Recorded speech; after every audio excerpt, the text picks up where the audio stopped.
बोलो श्री कृष्ण भगवान की जय, लक्ष्मी नारायण भगवान की जय।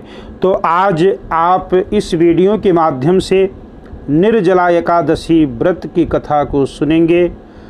कहीं पर इसका नाम भीमसेनी एकादशी भी है और साल में जो 24 एकादशी आती हैं उन एकादशी में ये सबसे श्रेष्ठ है, क्योंकि इस दिन निर्जल व्रत किया जाता है।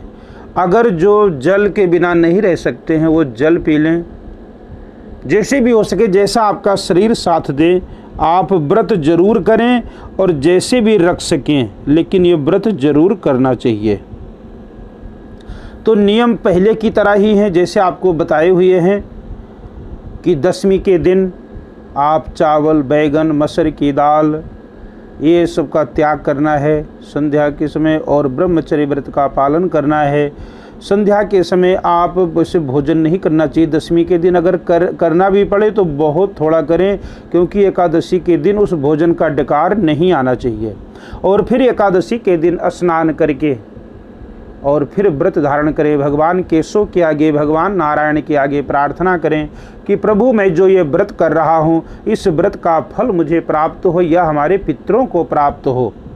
तो इस प्रकार से, और उस एकादशी के दिन हरे राम राम राम हरे हरे, हरे कृष्ण कृष्ण कृष्ण हरे हरे, या फिर ओम नमो भगवते वासुदेवाय इस महामंत्र का जप करें। तो आओ कथा की तरफ चलते हैं। भीमसेन एक बार बोले कि प्रभु हे महाबुद्धि पितामह, मेरी बात सुनो। युधिष्ठिर, द्रौपदी, अर्जुन, नकुल, सहदेव ये एकादशी को कभी भोजन नहीं करते हैं।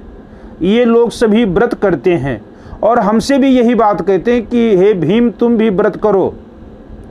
लेकिन महाराज मैं बिना भोजन के नहीं रह सकता हूँ। मैं उनसे बार बार यही कहता हूँ, लेकिन वो बार बार मुझे यही कहते हैं कि तुम एकादशी का व्रत करो। तो भीमसेन कहते हैं कि प्रभु आप कोई ऐसा दान बताइए, कोई ऐसा उपाय बताइए, कोई ऐसा पूजन बताइए कि बिना एकादशी के व्रत किए हुए हमें सभी एकादशी के व्रत का फल मिल जाए।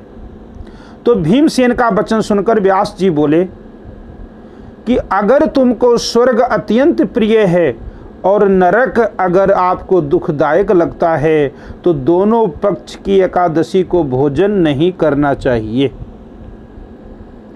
एकादशी के दिन भोजन का त्याग करते हैं तो एकादशी का फल का व्रत का फल आपको प्राप्त होगा। तो भीमसेन बोले हे महाबुद्धिमान, एक बार भोजन करने से भी क्या मुझे व्रत का फल मिल जाएगा? लेकिन महाराज मैं आपसे सत्य कहता हूँ कि अगर मैं दिन में एक बार भी भोजन ना करूँ तो मुझे बर्दाश्त नहीं होता है। हे महामुनि, वृक नाम की अग्नि सदा मेरे पेट में रहती है। जब मैं बहुत सा अन्न खाऊं तब वो अग्नि शांत होती है। हे महामुनि, मैं एक उपवास कर सकता हूँ। भीमसेन कहते हैं कि महाराज मैं एक दिन का व्रत कर सकता हूँ जिससे स्वर्ग मिल जाए। उस एक व्रत को मैं विधि पूर्वक करूँगा, इसलिए निश्चय करके एक व्रत बतलाइए जिससे मेरा कल्याण हो।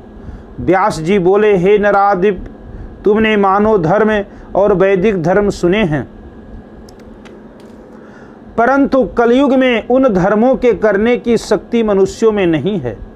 सरल उपाय, थोड़े धन और कम परिश्रम से महाफल प्राप्त होने वाले की विधि मैं तुमसे कहता हूँ, जो कि सब पापों को दूर करने में समर्थवान है। जो दोनों पक्ष की एकादशी का व्रत करता है वो नरक में नहीं जाता। व्यास जी का वचन सुनकर भीमसेन पीपल के पत्ते की तरह कांपने लगे और डर कर बोले हे पितामह, मैं क्या करूं? मैं व्रत नहीं कर सकता, इसलिए हे प्रभु बहुत फलदायक एक ही व्रत को मुझे बतलाइए। व्यास जी बोले कि जेठ के महीने में जो शुक्ल पक्ष में एकादशी आती है, अगर तुम उस एकादशी का व्रत यत्न पूर्वक कर लो, क्योंकि उसका नाम है निर्जला एकादशी। अगर तुम उस एकादशी का व्रत कर लो पूरे विधि से तो तुम्हें 24 एकादशी का फल प्राप्त हो जाएगा। स्नान और आचमन में जल का निषेध नहीं है। मासे भर स्वर्ण का दाना जिसमें डूब जाए उतना ही जल आचमन के लिए कहा गया है, वही शरीर को पवित्र करने वाला है। गऊ के कान की तरह हाथ करके मासे भर जल पीना चाहिए। उससे थोड़ा या अधिक जल पीने से मदिरा के समान समझा जाता है और कुछ खाना नहीं चाहिए, नहीं व्रत भंग हो जाता है। एकादशी के सूर्योदय से दूसरे दिन के सूर्योदय तक जलपान न करें। ऐसा करने से 12 महीने की एकादशी का फल उनको बिना यत्न के मिल जाता है। फिर द्वादशी को प्रातःकाल निर्मल जल में स्नान करके ब्राह्मणों को जल और स्वर्ण का दान करें। फिर बस कहते हैं व्रत करने वाला कृत्य होकर ब्राह्मणों सहित भोजन करें। हे भीमसेन, इस प्रकार व्रत करने से जो पुण्य होता है उसको सुनो।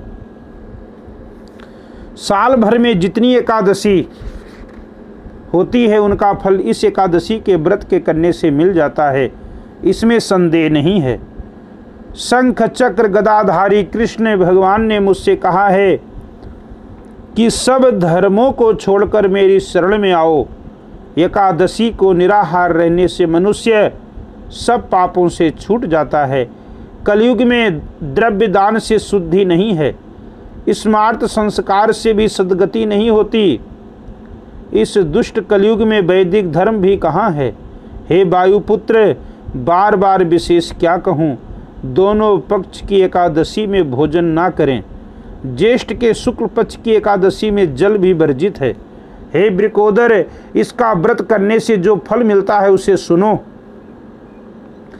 सब तीर्थों से जो पुण्य होता है और सब दान करने से जो फल होता है, हे वृकोदर, वो फल इस एकादशी का व्रत करने से मिल जाता है। उसी दिन से भीमसेन ने इस निर्जला एकादशी का व्रत किया, तभी से इस एकादशी का नाम भीमसेनी एकादशी के नाम से विख्यात हो गया। हे भूपाल, इसी प्रकार सब पापों को दूर करने के लिए तुम भी यत्न पूर्वक इसका व्रत और भगवान की पूजा करो। हे अनंत, हे देवेश, मैं आज आपका निर्जल व्रत करूंगा और दूसरे दिन भोजन करूंगा। इस प्रकार से भगवान के आगे ऐसा प्रार्थना करें और प्रार्थना करें कि प्रभु हमारे सभी पापों को दूर करना। इंद्रियों को बस में करके श्रद्धा पूर्वक व्रत को करें। स्त्री अथवा पुरुष का सुमेरु व मंदराचल पर्वत के समान भी पाप हो तो एकादशी के प्रभाव से वो भस्म हो जाता है। जो कोई उपवास करके रात्रि में जागरण करते हैं और निर्जला एकादशी के दिन गौ, वस्त्र, शैया दान, आसन, कमंडल, छाता, जूता, पददान, वस्त्र, दक्षिणा, फलदान, इनको कहते हैं। जो सुपात्र को दान देते हैं वो सोने के विमानों में बैठकर स्वर्ग को जाते हैं। जो कोई भक्ति से इस कथा को सुनते तथा कहते हैं वे दोनों निसंदेह स्वर्ग को जाते हैं। मनुष्य को सूर्य ग्रहण में श्राद्ध करने से जो फल मिलता है वो इसके सुनने वाले को मिलता है। दातुन करके इसका नियम करें। मैं केशव भगवान को प्रसन्न करने के लिए आचमन के सिवा एकादशी के व्रत में दूसरा जल ग्रहण नहीं करूंगा, इस प्रकार नियम करना चाहिए। द्वादशी के दिन गंध, पुष्प, जल और दीपक से देवताओं के ईश्वर भगवान कृष्ण और लक्ष्मी नारायण का पूजन करना चाहिए। विधि पूर्वक पूजन करके इस मंत्र का उच्चारण करें कि हे देवताओं के ईश्वर, हे इंद्रियों के ईश्वर, हे संसार समुद्र से पार करने वाले, जल से भरे हुए कलश और पंखी के दान करने से मुझको परम गति दीजिए। ऐसा कहकर ब्राह्मणों के लिए शक्ति के अनुसार कलश देना चाहिए। इस प्रकार जो पवित्र और पापों को दूर करने वाली इस एकादशी का व्रत करता है वो सब पापों से छूटकर परम पद को प्राप्त होता है। बोलो श्री कृष्ण भगवान की जय, लक्ष्मी नारायण भगवान की जय।